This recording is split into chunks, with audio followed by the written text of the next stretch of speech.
हमारी जूती टूट गई है, क्या तुम इसे ठीक कर दोगे? हाँ हाँ शास्त्री जी, क्यों नहीं। अरे यही तो मेरा काम है। लाइए दे दीजिए।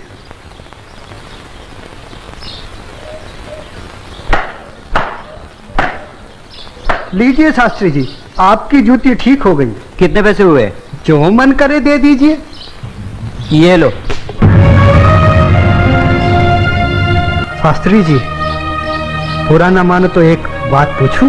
जो पूछना है जल्दी पूछो, हमारे पास समय नहीं है। आप लोग इतनी सुबह सुबह कहाँ जा रहे हैं? आज पूर्णिमा है, इसीलिए हम सब लोग गंगा स्नान करने जा रहे हैं। गंगा माँ के चरणों में दान पुण्य करके उनका आशीर्वाद प्राप्त करेंगे।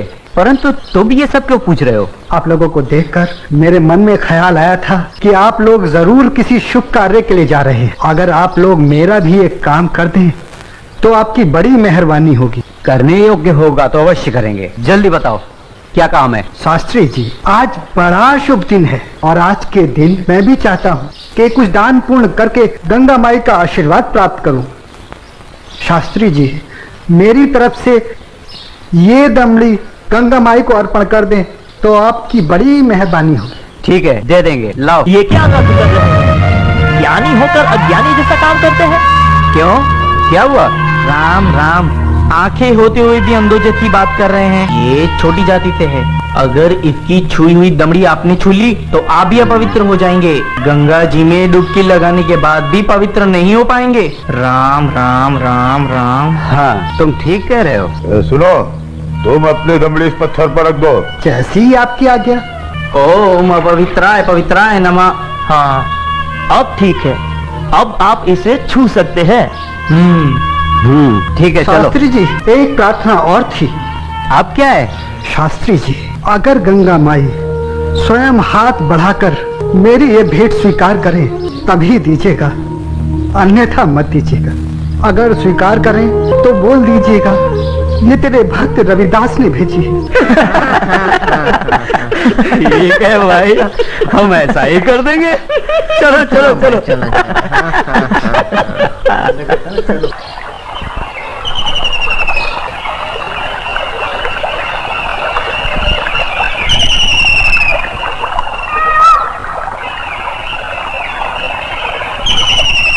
जय हो गंगा मैया की। हे माँ, तू अपनी कृपा सदा हम पे बनाए रखना माँ। यदि हमसे कोई पाप हो जाए तो अपने इस पावन जल से उसे धो डालना माँ। हे माँ, तू अपनी शरण में हमें सदा रखना माँ। जय हो गंगा मैया। अरे मित्र, आप कुछ भूल रहे हैं। क्या? अरे वही शूद्र जिसे आपने अपनी जूती ठीक करवाई थी, उसकी दी हुई दमड़ी। अरे उसने कहा था कि स्वयं गंगा माता हाथों से स्वीकार करे तो देना, अन्यथा नहीं। पागल कहीं का। अरे भाई, याद आया। यही दमड़ी ना? हाँ हाँ हाँ। हे गंगा मैया, ये दमड़ी उस शुद्ध रविदास ने आपको भेंट करने के लिए दी है और ये भी कहा है यदि आप स्वयं अपने हाथों से इसे स्वीकार करें तो ही हम आपको दें। जय हो गंगा मैया। अरे गुरुजी, आप भी क्या उस शूद्र की बातों में आ गए? भला ऐसा भी कहीं हो सकता है कि स्वयं गंगा माँ अपने हाथों से उस शूद्र की भेंट स्वीकार करे? अरे जब हम लोग शूद्र की दी हुई चीज नहीं लेते तो ये गंगा मैया कैसे लेंगी? मैं एक काम करता हूँ, ये दमड़ी मैं अपने पास रख लेता हूँ। मेरा आने और जाने का खर्चा निकल जाएगा। आज दान और पुण्य में बहुत खर्चा हो गया है। ठीक है भाई, इस दमड़ी को तुम ही रख लो। अब चलें? चलो भाइयों। ठहरो, इधर लाओ। मेरे भक्त रविदास की दी हुई भेंट मुझे दे दो। मैं अपने भक्त की भेंट स्वीकार करती हूँ। मैं अपने भक्त की भक्ति से बहुत प्रसन्न हूँ। लाओ, वो दमड़ी मुझे दे दो।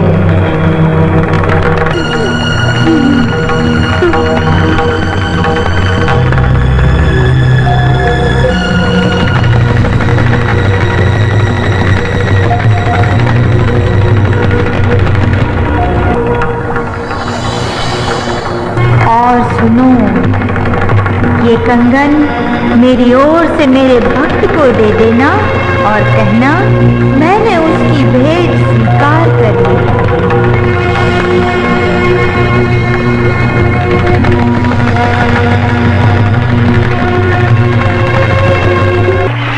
चलो भाई, चलो यहाँ से जल्दी चलो। ये मुझे लगता है ये जरूर उस शूद्र का फैलाया हुआ कोई माया जाल है। चलो। गुरुजी, हमारी आंखों ने जो देखा और हमारे कानों ने जो सुना, क्या वो सच था? वो तो एकदम सच था, किंतु ये बिल्कुल सच नहीं था कि गंगा माँ ने स्वयं अपने हाथों से उस शूद्र रविदास की भेंट स्वीकार की। और मुझे तो लगता है ये शूद्र रविदास कोई बहुत बड़ा मायावी है। हाँ, मुझे भी यही लगता है। मैं अपनी आंखों और कानों पर अभी तक विश्वास नहीं कर पा रहा हूँ। परंतु एक बात मेरी समझ में नहीं आ रही कि इस तरह के मायावी चमत्कार दिखाकर उस शूद्र रविदास को क्या प्राप्त होगा? प्रसिद्धि। हाँ हाँ, प्रसिद्धि। वो यही चाहता है कि हम उसके इस माया जल को चमत्कार समझें। तो आगे की कहानी मेरी पूरी तरह से समझ में आ गई। वो शूद्र यही चाहता है कि उसके इस चमत्कार की चर्चा हम पूरे राज्य में करें, जिससे राज्य के भोले भाले लोग उसे गंगा माँ का सच्चा भक्त समझकर उसकी पूजा करने लगे। आप बिल्कुल सही कह रहे हैं। लेकिन इस कंगन का क्या करें? अरे करना क्या है, दे देते हो शूद्र को। राम राम, कैसी मूर्खों जैसी बातें कर रहे हैं। ऐसा करते हैं, इस कंगन को महाराज के पास लेके चलते हैं। वो जरूर हमें इस कंगन के बदले में उचित इनाम देंगे। हाँ, यही ठीक रहेगा। तो चलो महाराज के पास चलते हैं। लेकिन उस रविदास के बच्चे से क्या कहेंगे हम? अरे हम उसके घर के सामने से ही नहीं जाएंगे। हाँ, बिल्कुल ठीक है। और वो इतना अंतर्यामी तो है नहीं। अरे उससे तो पता भी नहीं चलेगा कि गंगा माँ ने उससे देने के लिए कोई कंगन दिया भी है या नहीं। और देखो, ये कंगन गंगा माँ ने स्वयं अपने हाथों से हमें दिया है, इसलिए इस कंगन पर सिर्फ और सिर्फ हमारा अधिकार है। तो चलिए, ये तय हुआ कि कल हम सब महाराज के पास चलते हैं। और कल हम सब लोग डी बाबा वाले पेड़ के नीचे मिलते हैं। जय हो डी बाबा की। नहीं विश्वनाथ जी अभी तक क्यों नहीं आए? मुझे तो लगता है कि इनाम के बारे में सोचकर गुरुजी सारी रात सोए ही नहीं होंगे। तो आ गए विश्वनाथ जी, देर से आए पर दुरुस्त आए। क्या बात है भाइयों, आप लोग रात को घर नहीं गए क्या? अगर घर चले जाते तो धनवान कैसे बनते? चलिए जरा जल्दी चलिए, हमें राजमहल पहुंचने में कहीं देर न हो जाए। चलिए चलिए।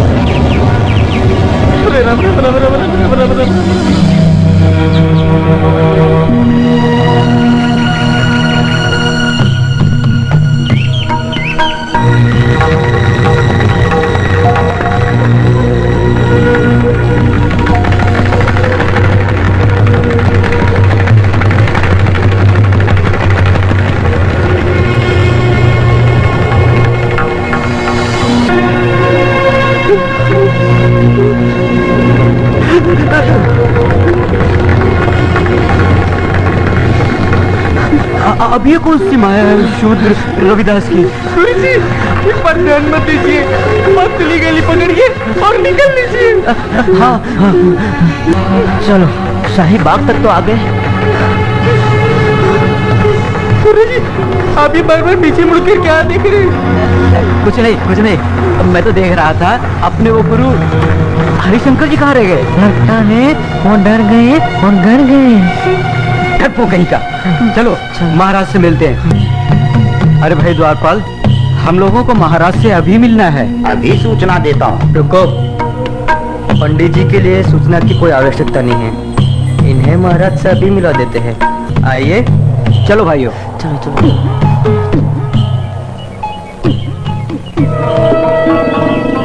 महाराज महारानी की जय हो। महाराज, पंडित विश्वनाथ जी आपसे मिलने आए हैं। ठीक है, आने दो। जो आज्ञा महाराज।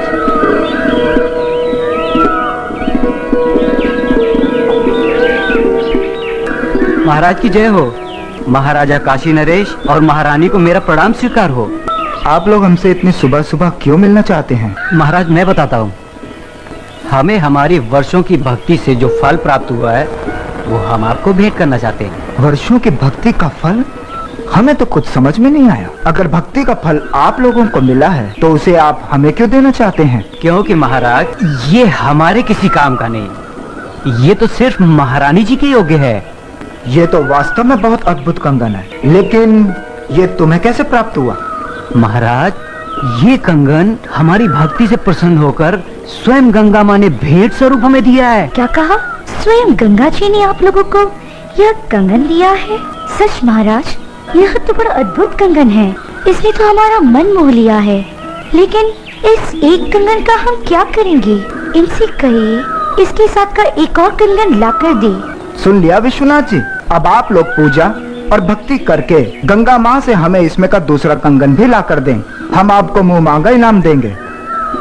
क्षमा करें महाराज, लेकिन इसमें का दूसरा कंगन हम आपको नहीं दे सकते। क्यों नहीं दे सकते? हमारी आज्ञा का उल्लंघन करने की तुम्हारी हिम्मत? असल में महाराज ये कंगन गंगा माँ ने हमारी भक्ति से प्रसन्न होकर हमें नहीं दिया, बल्कि उस शुद्ध रविदास की भक्ति से प्रसन्न होकर उसे भेंट करने के लिए दिया है। क्या कहा? गंगा माँ ने स्वयं ये कंगन रविदास को भेंट करने को दिया है? हमें यकीन नहीं हो रहा। हमें सारी घटना विस्तार से बताओ। बताता हूँ।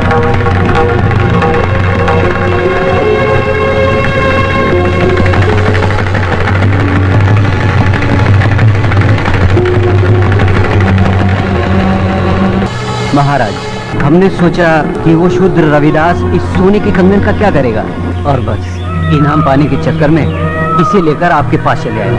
ये तो बहुत बड़ा चमत्कार हो गया। ऐसा तो आज तक कभी सुनने में नहीं आया। कल हम स्वयं रविदास जी से मिलने उनके घर चलेंगे और आप सबको भी हमारे साथ वहाँ चलना होगा।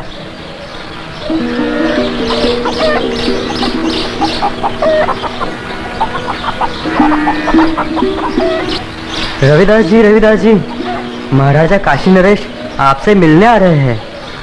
मुझसे मिलने आ रहे हैं? पर क्यों? महाराज की जय हो। महाराज आपने आने का कष्ट क्यों किया? अगर मुझसे कुछ अपराध हुआ है तो मुझे बुलावा भेज दिया होता, मैं स्वयं हाजिर हो जाता। वाह ढोंगी वाह, बंद कर अपना भोलेपन का नाटक। महाराज इसके भोलेपन को मत चलिएगा, बहुत बड़ा ढोंगी और मायावी। तुम चुप रहो। हमारे सामने फिजूल की बात थी तो जुबान कटवा देंगे। रविदास जी, तुमसे कोई अपराध नहीं हुआ है जो तुम्हें हमारे समक्ष उपस्थित होना पड़ता। दरअसल हम यहाँ अपने स्वार्थ और लालच के कारण आए हैं। हम तुमसे कुछ मांगना चाहते हैं। ये आप क्या कह रहे हैं महाराज? मैं गरीब भला आपको क्या दे सकता हूँ? मैं तो जूते बनाकर चमड़े का छोटा मोटा काम करके बड़ी मुश्किल से अपनी गृहस्थी पालता हूँ। आप तो राजा हैं। आपकी कृपा से तो ना जाने कितने घरों के चूल्हे रोज जलते हैं। रविदास जी, हमें इसमें का दूसरा कंगन चाहिए जो केवल तुम ही हमें दे सकते हो। मैं? इसमें का दूसरा कंगन मांगना हमारी मजबूरी है। इस कंगन ने हमारी महारानी का मन मोह लिया है। ये कैसे संभव है महाराज? भला मैं इसमें का दूसरा कंगन कैसे दे सकता हूँ? ये तो बड़ा मूल्यवान लगता है और मेरी ये हालत आपसे छुपी हुई नहीं है महाराज। रविदास जी, ये कंगन हमें तुम्हारी बदौलत ही प्राप्त हुआ है। मेरी बदौलत आपको ये कंगन प्राप्त हुआ है? महाराज मैं कुछ समझा नहीं। हम तुम्हें बतलाते हैं। ये कंगन तुम्हारी भक्ति से प्रसन्न होकर स्वयं गंगा माँ ने तुम्हें भेंट स्वरूप इन लोगों के हाथों में दिया था।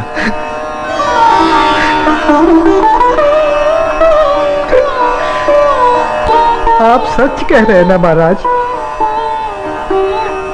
क्या गंगा माई ने मेरी भेंट स्वीकार कर मेरी भक्ति से प्रसन्न होकर ये कंगन भेंट स्वरूप मुझे प्रदान किया था? तेरा लाख लाख शुक्र है गंगा माँ। तेरे इस आशीर्वाद से तेरा ये रविदास भक्त तुल्य हो गया, बात तुल्य हो गया। बंद कर अपनी ये नौटंकी। ये तो सब तेरा रचाया हुआ माया जाल है। मैं भला ऐसा किस लिए करूँगा?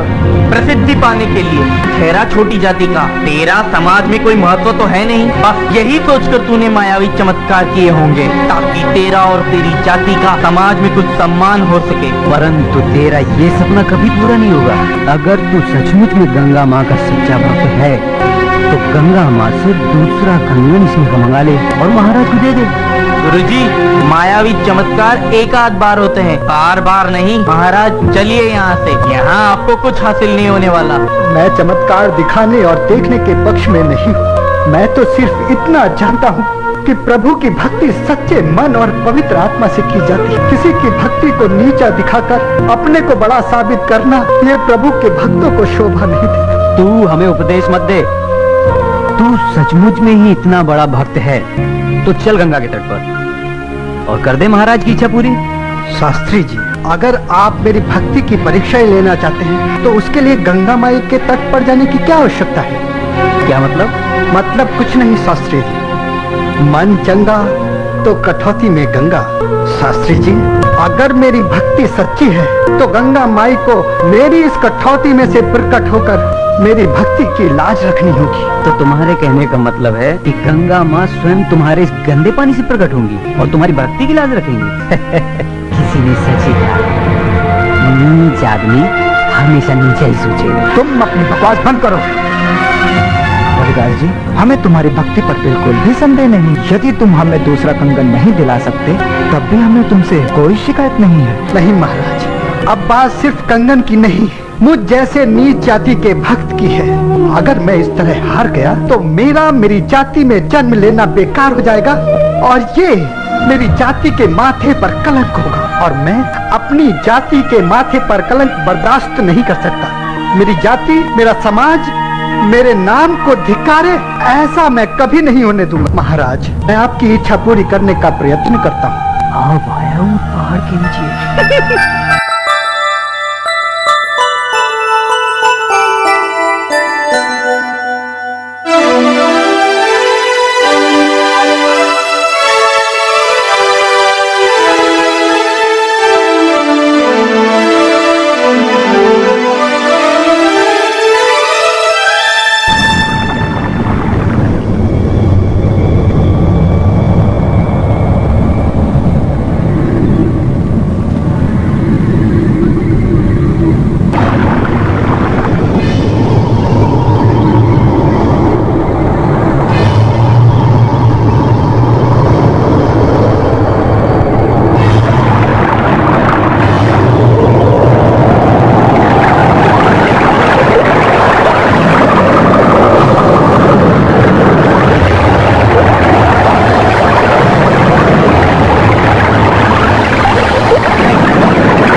खोलो भक्त रविदास, लो ये कंगन ले लो।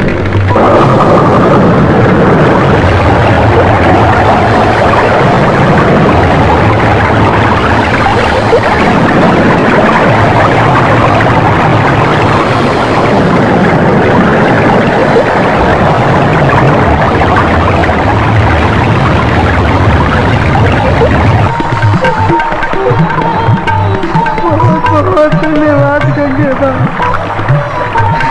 आज तूने छोटी जाति को और छोटा होने से बचा लिया। माँ, तूने मेरी लाज रख ली, वरना तेरा ये भक्त रविदास आज किसी को मुंह दिखाने के काबिल न रहता। माँ,